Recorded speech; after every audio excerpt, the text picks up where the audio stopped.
ciidamada geesiyaasha ee deegaanka gobolka Hiiraan waxay fuliyeen howlgal gaar ah oo si xeeladaysan loo qorsheeyay oo ka dhacay deegaanka Mubaax oo hoostaga degmada Moqokori ee gobolka Hiiraan.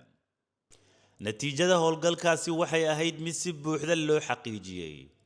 waxaa lagu beegsaday oo lagu dilay horjooge Cali Axmed Guure oo loo yaqiinay Cali Qoyane, horjoogihii qawaaridta ee deegaankaas. Cali Qoyane wuxuu ahaa maskaxdii ka dambeysay weeraro badan oo dhiig badan lagu daadiyay. 19 Abriil 2019 horjoogahan ayaa ka dambeeyay qaraxii lagu dilay Allaha u naxariistee Rashiid Cusmaan Cabdi, gudoomiye ku-xigeenkii degmada Maxaas. maxkamadda ciidamada qalabka sida ayaa horay ugu xukuntay dil toogasho ah isagoo maqane ah. laakiin 12 bishan Oktoobar ciidanku waxay cadaaladii ku fuliyeen gacantooda.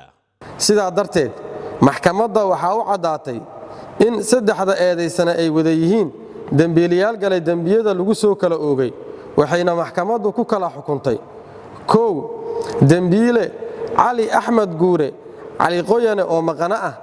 2 dembiile Nuur Ibraahim Mahad Allah. waxay maxkamaddu ku wada xukuntay dil toogasho ah oo ah qisaasta marxuum Rashiid Cusmaan Cabdi. 3 dembiile Cabdiraxmaan Sheekh Cilmi Cawaale. waxay maxkamaddu ku xukuntay xabsi daa'im. Cali Qoyane wuxuu sidoo kale ahaa horjoogihii hogaaminayay falkii argagaxa lahaa ee bishii Sebtembar 2022 markii kooxda qawaaridta ay xasuuqeen shacabka reer Hiiraan. halkaasi oo si naxariis darro ah loogu dilay ku dhowaad 50 ruux, tiro kalena lagu dhaawacay. weerarkaasi arxan darrada ah argagixisadu waxay sidoo kale ku gubeen ilaa 7 gaari oo siday raashin loo waday degmada Maxaas.